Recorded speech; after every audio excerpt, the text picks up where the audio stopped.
வீட்டை நல்ல ஒரு கோயிலென வஞ்சி மகளாக்கி வைத்தார். கோயில் மணி தீபம் என்று பிள்ளையொன்று ஈன்றெடுத்தாள்.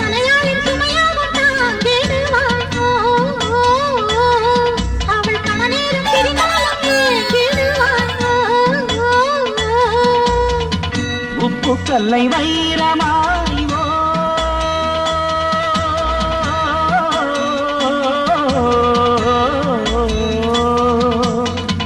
உப்பு கல்லை வைரமாய் செப்பு சிலை மாற்றினாள்.